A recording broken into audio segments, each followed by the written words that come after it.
Do you all remember how President Trump used to absolutely cook members of the progressive media during his presidential press briefings? Well, ladies and gentlemen, I'm very happy to say that President Trump is back and the cook-offs have already begun.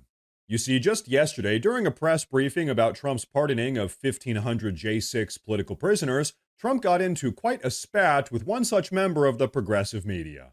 So here's what we're going to do. I want you guys to watch the video first. It's about 3 minutes long. Then we're going to have a lot to talk about. Mr. President, you're a president who has long said that you back the blue, but aren't you sending the message that assaulting officers is okay with these pardons? No, the opposite. In fact, I'm going to be letting two officers from Washington Police, D.C. I believe they're from D.C., but I just approved it. They were arrested, put in jail for 5 years because they went after an illegal, and I guess something happened where something went wrong, and they arrested the two officers and put them in jail for going after a criminal, a rough criminal, by the way. And I'm actually releasing. No, I am the friend of police, more than any president that's ever been in this office. More than 400 of the people that you pardoned, though, assaulted officers. So I want to ask you about the Vice President, J.D. Vance. He said, this is a week ago, he said, if you committed violence on January 6th, obviously you should not be pardoned. Why is your Vice President wrong? Well, only for one reason. They've served years in jail. They should not have served, and they've served years in jail, and murderers don't even go to jail in this country.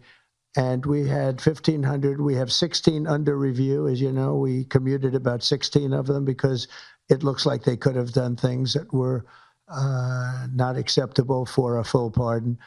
But these people have served years of jail. Their lives have been ruined. And in many cases, listen to me for a second. Stop interrupting. They've served years in jail. And if you look at the American public is tired of it. Take a look at the election.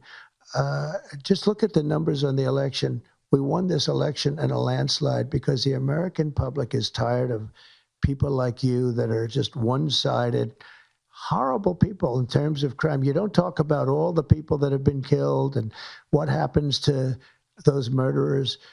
Murderers get no time. You take a look at some of these DAs. They go after political opponents, but they don't go after people that shoot people in the street. They're caught. They know where they're living. They know everything. They don't even go up to pick them up anymore. They just let them live there. They know all about it. They have their pictures. They have the tape of the shooting, and they don't even go up and you're talking about this. No, we pardoned people that were treated unbelievably poorly. In the history of our country, there's never been anything take place like this. They're still looking for them, but they're not looking for the murderers, the people that are killing everybody. We are, though, and we're getting them out of the country. We just started that. We're getting them out of the country, and they're going to be gotten out of the country fast. They came in illegally from jails and from prisons. They killed many people. Some of them killed many people. About 50% of them killed more than one person.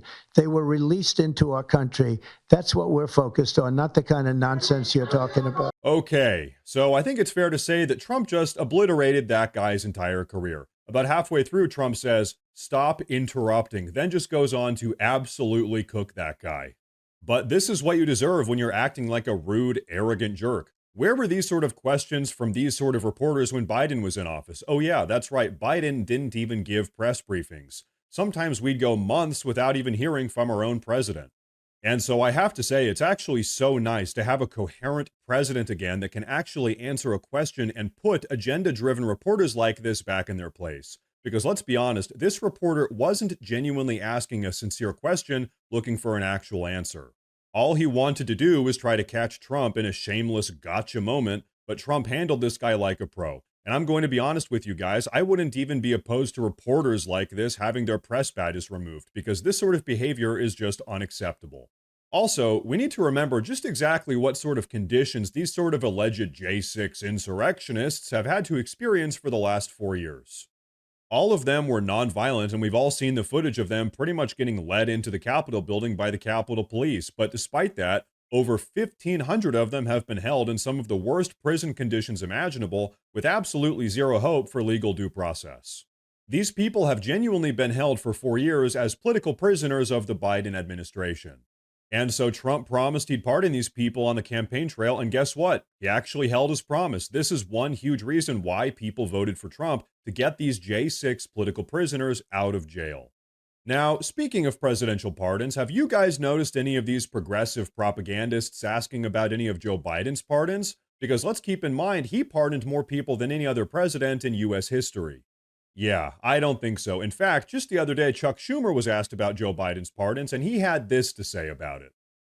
You mentioned, obviously, your concern about the Trump pardon, but what about Joe Biden? Was it appropriate for him to give a blanket pardon to his family on the way out the door? We're looking at the future. You hear that? The Democrats are now looking to the future. They don't want to talk about all of Joe Biden's pardons. Meanwhile, these are the exact same people that have maintained a 9-year-long witch hunt against Trump and all of his voters, that's you and me, now, and only now that they've lost everything with egg all over their face, now they've decided that they want to look to the future, only now that it benefits them. These people are just so incredibly shameless. But as you all know, this is just standard operating procedure for the progressive left. Rules for thee, but not for me. They will always hyper-focus on the alleged wrongdoings of the conservative right, but when it's time to hold their own people accountable, the progressive left, silence, crickets, nothing.